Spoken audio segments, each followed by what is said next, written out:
Shalom adik-adik, kembali lagi sama Koko Adrian di sini. Oke, untuk hari ini, untuk memulai ibadah kita, ayo kita semua lipat tangan, tutup mata, ayo kita berdoa sama-sama. Jangan lupa ikutin Koko Adrian ya. Tuhan Yesus, terima kasih atas penyertaan-Mu dari malam sampai pagi ini. Sekarang Tuhan, kami akan memuji Engkau, memuliakan Engkau, dan mendengarkan firman-Mu. Berkatilah kami dari awal sampai akhirnya. Dalam nama Tuhan Yesus, kami sudah berdoa. Amin. Oke, kalian semua boleh berdiri, boleh sambil tepuk tangan. Ayo kita nyanyikan pujian yang pertama sama-sama. Oke, 3, 2, 1. Selamat pagi Tuhan, tak lupa terima kasih. Tuhanlah pelihara kami setiap hari. Matahari bersinar, burung bernyanyi, bertambah indahnya. Ulang dari awal ya. Selamat pagi Tuhan, tak lupa terima kasih. Tuhanlah pelihara kami setiap hari. Matahari bersinar, burung bernyanyi, bertambah indahnya. Ulang lagi ya. Selamat pagi Tuhan, tak lupa terima kasih. Tuhanlah pelihara kami setiap hari. Matahari bersinar, burung bernyanyi, bertambah indahnya. Oke, masih semangat semua teman-teman semua? Oke, kita nyanyikan pujian yang kedua ya. Tadi kan kita sudah mengucapkan selamat pagi sama Tuhan. Ayo kita nyanyi lagi bareng-bareng. Oke, nyanyian yang kedua. Yesus pokok dan kitalah caranya, tinggallah di dalamnya. Yesus pokok dan kitalah caranya, tinggallah di dalamnya. Yesus pokok dan kitalah caranya, tinggallah di dalamnya. Pastilah kau akan berbuah.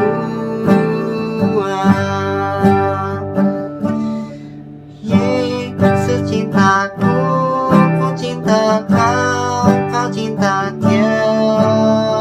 Yesus cintaku, ku cinta kau, kau cinta dia. Yesus pokok dan kitalah caranya, tinggallah di dalamnya. Yesus pokok dan kitalah caranya, tinggallah di dalamnya. Yesus pokok dan kitalah caranya, tinggallah di dalamnya. Pastilah kau akan berbuah. Yesus cintaku, ku cinta kau, kau cinta dia. Yesus cintaku, ku cinta kau, kau cinta dia. Yesus pokok dan kitalah caranya, tinggallah di dalamnya. Yesus pokok dan kitalah caranya, tinggallah di dalamnya. Yesus pokok dan kitalah caranya, tinggallah di dalamnya. Pastilah kau akan berbuah. Oke adik-adik, mungkin minggu lalu kan ada lagu baru, oke? Jadi kita mungkin mau nyanyiin lagu itu satu kali lagi supaya kalian bisa makin ingat dan kalian bisa menyanyikan itu mungkin di sekolah atau nanti di sekolah minggu sama Koko Adrian. Oke? Masih boleh bangkit berdiri, boleh sambil tepuk tangan. Oke? 3, 2, 1. Dunia boleh katakan ku tak berarti. Dunia boleh katakan ku bukan siapa-siapa. Tapi ku hanya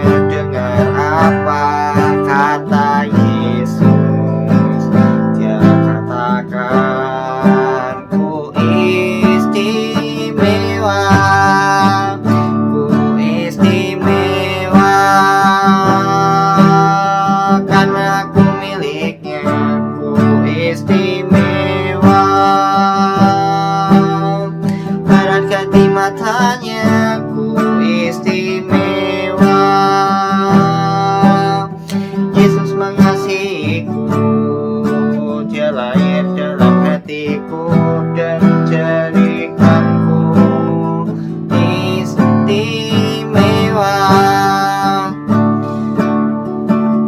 Dunia boleh katakan ku tak berarti, dunia boleh katakan ku bukan siapa-siapa, tapi ku hanya dengar apa kata Yesus.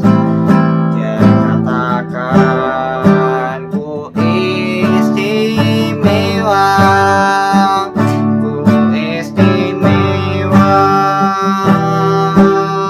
karena aku miliknya, ku istimewa. Berharga di matanya, ku istimewa. Yesus mengasihiku, Dia lahir dalam hatiku dan jadikanku istimewa. Oke adik-adik, sekarang boleh sambil duduk. Sekarang kita akan masuk ke firman Tuhan, tapi sebelum itu ayo kita nyanyi satu pujian terakhir. Oke? 3, 2, 1. Firman-Mu pelita bagi kakiku, terang bagi jalanku. Firman-Mu pelita bagi kakiku, terang bagi jalanku. Waktu ku bimbang dan hilang jalanku, tetaplah Kau di sisiku, dan takkan ku takut asal Kau di dekatku, besertaku selamanya.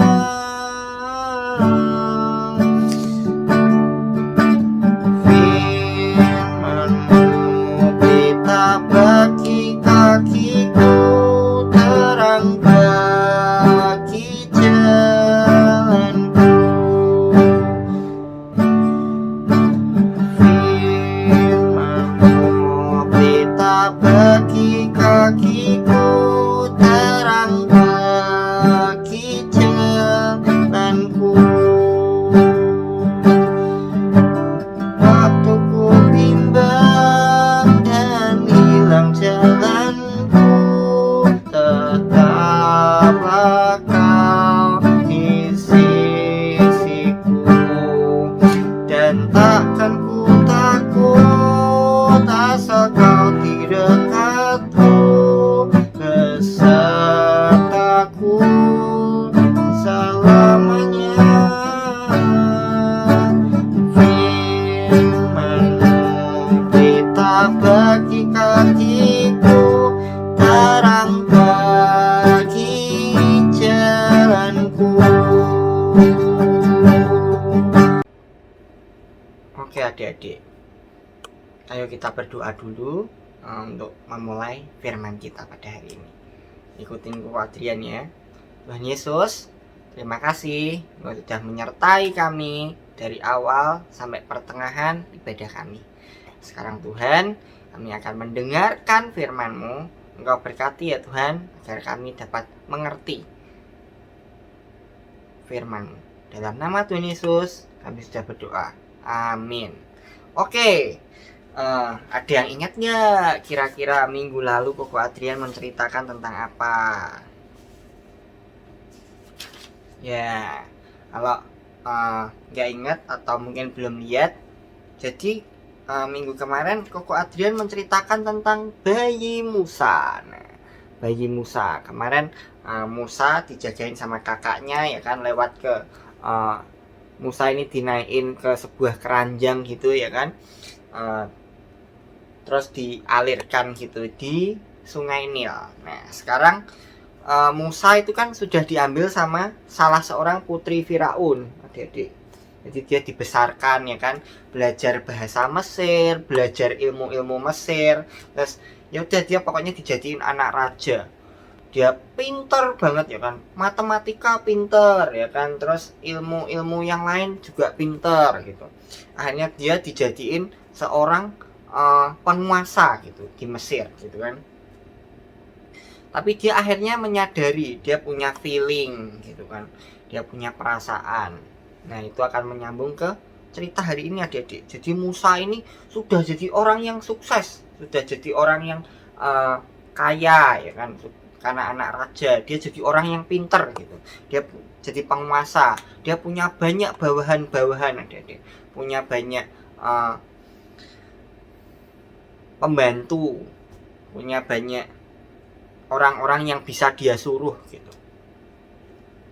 Nah pada suatu hari dia tuh lagi muter-muter adik-adik, dia lagi muter-muter, dia lagi ngecek kebun ya kan, oh iya kebunnya bagus gitu. Terus akhirnya dia ke suatu tempat gitu, dia melihat ada bawahannya adik-adik lagi mencambuk orang Israel ya kan, dicambuki gitu, ceter ceter gitu. Dia tuh merasa, aduh kok kayak gitu ya, itu kan padahal keluargaku gitu. Harusnya aku bisa membantu dia gitu. Akhirnya dia mendatangi si pembantunya itu, si orang yang mencambuk ini adik-adik. Terus orang yang mencambuk ini dipukul, buk gitu kan. Terus akhirnya ditusuk kayak iso jrot gitu kan. Akhirnya mati adik-adik. Tapi karena dia dilihat sama banyak orang, akhirnya dia ketakutan adik-adik, si Musa ini. Si Musanya ketakutan, dia akhirnya lari. Jadi dia nggak pulang ke rumahnya, dia bersembunyi gitu kan, karena takut, karena wah sudah membunuh pasukan Mesir gitu. Padahal dia itu posisinya sebagai pangeran Mesir gitu. Karena itu dia akhirnya bersembunyi ya kan, dan akhirnya dia itu tuh mendapat panggilan dari Tuhan gitu. Musa, Musa gitu, kamu jangan itu ya, jangan lama-lama bersembunyi gitu. Dia terpanggil gitu waktu menggembalakan domba. Dia lihat ada suatu semak-semak yang terbakar, tapi daunnya sama sekali nggak ada yang terbakar. Jadi semak-semaknya berapi aja tapi tidak terbakar adik-adik. Di situ Musa mendapat panggilannya ya kan. Dia kan ngomong, aduh Tuhan, aku tuh nggak bisa ngomong gitu. Aku tuh bisa apa sih gitu. Aku tuh udah ada lebihnya apapun Tuhan gitu. Kamu kok milih aku, kenapa gitu. Tuhan akhirnya meyakinkan, nih kamu tak kasih kekuatan, wis pokoknya kamu percaya sama aku. Nah nanti semua aku yang ngatur. Tuhan itu sampai ngomong kayak gitu ya kan. Akhirnya dia dikasih ya suatu mujizat-mujizat gitu kan. Dia akhirnya disuruh sama Tuhan, ayo kamu kan bawa tongkat nih, tongkat. Jadi dia bawa tongkat, tongkatnya ini kalau dilempar gitu ya bisa jadi ular aja. Nah, ini bisa jadi ular, bisa jadi ular. Nah dari situ dia juga bisa tangannya dimasukin ke jubah gitu, bisa jadi kusta, penyakit kulit gitu. Nah jadi setelah dia dapat ilmu-ilmu itu dari Tuhan ya kan, dia sudah dipersiapkan sama Tuhan, kamu nanti wes pokoknya nurut aku, ngomongnya nurut aku gitu. Dia akhirnya berani untuk bertemu sama Raja Firaun adik-adik. Raja Firaunnya, dia akhirnya ketemu sama Raja Firaun adik-adik. Raja gitu, sudah lama loh bangsa Israel ini kerja buat Mesir gitu, bangun piramid, bangun rumah, bangun gudang, bangun apalagi ya, peternakan gitu. Kayaknya ini tuh sudah waktunya buat bangsa Israel itu nggak lagi di Mesir. Aku mau bawa orang-orang Mesir keluar, boleh nggak gitu. Tapi ternyata Tuhan itu sudah mengeraskan hati Firaun adik-adik. Hati Firaun itu sudah dibuat makin keras. Jadi dia tuh nggak mau dengerin kata-kata Musa. Apa sih, orang-orang Israel tuh sudah kerja lama sama aku gitu, kok kamu nyuruh-nyuruh keluar ngapain gitu. Dah, kamu tuh jangan aneh-aneh gitu. keluar kamu Musa gitu. Firaunnya marah ya kan. Terus Firaunnya karena marah, orang-orang Israel tuh disuruh kerja makin keras adik-adik. Dicambui ya kan, terus dibuat pokoknya pekerjaannya ditambah gitu kan. Pertama misal suruh bangun rumah, jadi bangun rumah ada garasi gitu kan. Terus atau bangun rumah biasa gentengnya kotak, ini sekarang jadi segitiga gitu. Jadi pekerjaannya tuh ditambah gitu tiap-tiap hari. Dulu misal habis kerja dikasih makan, sekarang nggak dikasih makan. Jadi pekerjaannya makin keras gitu, tapi nggak dikasih makan adik-adik. Tapi karena Musa itu sudah memperingatkan Firaun ya kan. Firaun, ini tuh yang minta Tuhan loh. Ini yang minta tuh Tuhan. Kamu nek ngeyel, kamu nek ndak nurut aku gitu, nanti Tuhan ngasih kamu hukuman gitu. Nah betul, Dede. Karena Firaun ini masih keras hati ya kan, akhirnya muncullah ke-10 tulah itu adik-adik. Nah tulahnya apa aja? Tulahnya banyak ya kan. Nanti kalian bisa baca di Alkitab, ada air menjadi darah, ada kata, belalang, lalat, buah, terus ada penyakit sama hewan-hewan. Jadi hewan ternak yang sehat-sehat gitu tiba-tiba klek gitu mati, tiba-tiba jeder mati gitu kan. Dan macam-macam lagi, ada yang penyakit gatal-gatal, ada lalat ya kan, nyamuk gitu-gitu. Tapi akhirnya tulah yang ke-10 itu yang paling membuat Firaun itu sedih ya kan. Firaun tuh habis punya anak gitu. Habis punya anak, anaknya akhirnya mati adik-adik. Karena semua anak sulung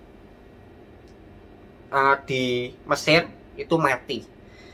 Jadi memang tulah ke-10 itu jadi peringatkan sama Musa. Semua orang Israel harus ngecat pintu rumahnya pakai darah anak domba gitu. Sedangkan orang Mesir enggak. Jadi malaikat maut datang malam itu membunuh semua anak sulung, anak pertama dari orang-orang Mesir. Karena sedih ya kan, akhirnya si Firaun ini itu marah ya kan. Orang-orang Israel tuh membawa malapetaka gitu, bawa masalah. Dah kalian pergi aja, mosok gara-gara kalian anakku mati gitu. Si Firaun marah dan akhirnya si Musa ini dan bangsa Israel ini boleh pergi adik-adik. Jadi ini ya, yang tulahnya tuh orang-orang tuh disuruh ngecat pintu rumahnya pakai darah anak domba. Jadi di tiang-tiang pintunya ini dikasih darah gitu. Dan akhirnya orang-orang Israel ini tuh bisa pergi adik-adik. Bawa tas ya kan, ada yang pergi bawa kemah, bawa tenda, terus ada yang bawa kambing domba ya kan, bawa baju gitu-gitu. Semua pergi akhirnya adik-adik. Nah dari sini apa yang kira-kira bisa kalian dapatkan adik-adik? Yaitu panggilan Tuhan adik-adik ke Musa ini adik-adik. Tadi inget kan Musa kayak nggak yakin sama dirinya sendiri. Aduh Tuhan, aku tuh nggak bisa ngomong. Aku tuh banyak kurangnya Tuhan gitu. Aku ya nggak pinter, wong aku ya dah lama nggak sekolah gitu kan. Jadi kan karena Musa habis membunuh salah satu pasukan Mesir, dia bersembunyi kan cukup lama ya, bertahun-tahun gitu kan. Jadi dia tiba-tiba sudah tua gitu. Dia yang ngomong, waduh aku tuh sudah tua Tuhan. Aku jalan sedikit pinggangku sakit ya kan, lututku sakit, wong aku sudah tua gitu. Aku ya ndak bisa ngomong wisan, sudah lama aku ndak ngomong di depan umum gitu. Aku tuh bisa apa sih Tuhan gitu. Sama kalian kan juga pasti pernah merasa kayak gitu. Tuhan, aku tuh bisa apa sih gitu. Tapi Tuhan selalu milih kalian adik-adik. Ya jadi percayalah sama rencana Tuhan. Tuhan masih sediakan yang terbaik buat kalian. Oke? Nah, jadi sekarang boleh lipat tangan, tutup mata. Ayo kita berdoa lagi. Tuhan Yesus, terima kasih dari cerita pada hari ini. Engkau mengingatkan kami ya Tuhan tentang bagaimana Engkau memilih Musa. Engkau berkatilah kami ya Tuhan, agar kami bisa percaya tentang panggilan-Mu, dan berkatilah kami ya Tuhan yang akan melanjutkan aktivitas kami. Biarlah semuanya bisa berjalan dengan baik tanpa kekurangan suatu apapun juga. Dan bila besok kami akan juga melanjutkan aktivitas persekolahan kami atau pekerjaan kami buat orang tua yang mendampingi, biarlah Engkau yang memberkati. Dalam nama Tuhan Yesus kami sudah berdoa dan mengucap syukur. Amin. Oke adik-adik, jangan lupa untuk minggu depan nonton sekolah minggu online lagi, atau bisa datang ke GIA Kelapa Gading. Ibadah sekolah minggu dimulai jam 10, ada kelas kecil, tengah, dan besar. Oke. Nah, kalau mau datang boleh datang aja. Pokoknya pakai masker dan selalu menerapkan protokol kesehatan. Oke, jadi sekolah minggu hari ini sudah selesai. Sampai jumpa.